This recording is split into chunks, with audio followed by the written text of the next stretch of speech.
We are live at Awoda Nnobi as Chigozie and Nze OzuooOmee and Nnobi, the CEO of Igbo Transport, opens his house with live musical groups on display as friends and well-wishers comes in to celebrate his birthday.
nke onye na-eme ekwe na-akpọ ya na-asị ka anyị ka abịa Chief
Daddy, you can change my prayer point today.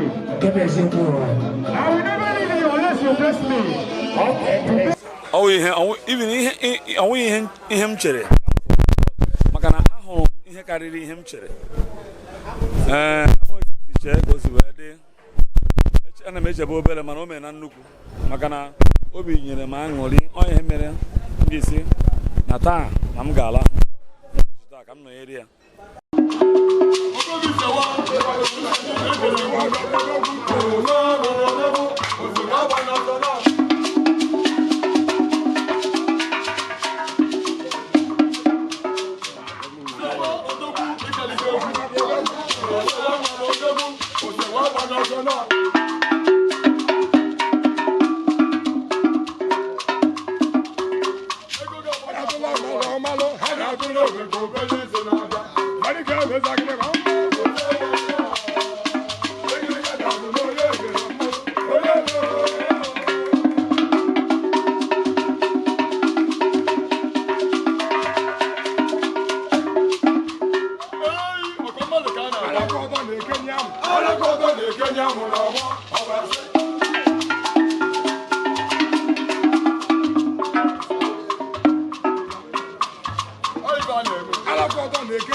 na Nnobi ba na nsọ onye ọbụla zọrọ ọkpa na Nnobi ga-azọta ife dị mma mgbe ọ ga-anakwanụ ọ ga-ewelukwa ihe dị mma wee na-anakwa n'obodo ya maka na ọ dịrị ize so ụkwụ eji bịa nke ọ ga-eji wee na ya akarịchasị bụrụ ihe ọma ọ ihe mkpe na ekpere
The palace back. Many people have built all those kind of things in Lagos, but they didn't build it in their house, in their father's house.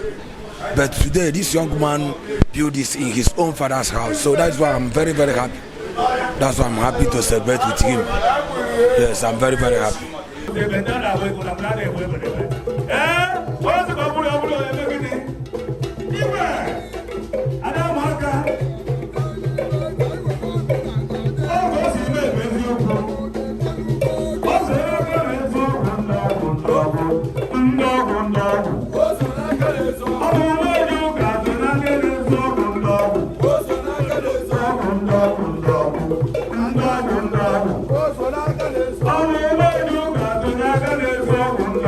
Oh,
Tenande wa bogaranya do.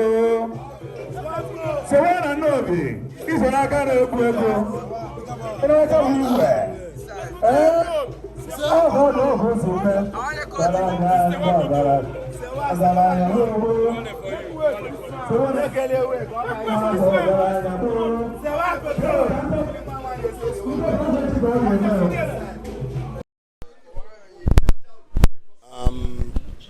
Abụ m Uchenna Ezean na Ngunda nna.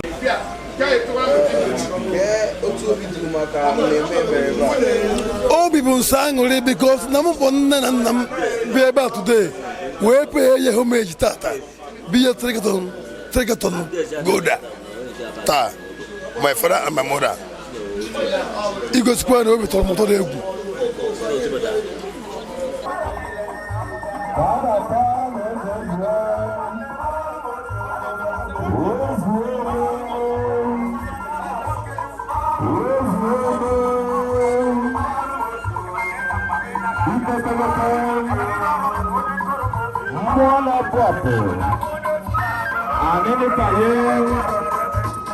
Sewa Entertainment, Sewa Nnobi, they are big fella. Too much more.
Eziokwu ya eme gị inweta ihe ịma ha n'ihe enweta n'ụwa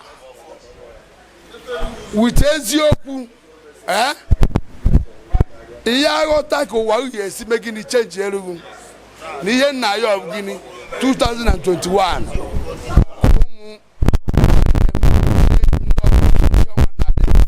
soro ụzọ eziokwu na eziokwu bụ ndụ. Daalụ.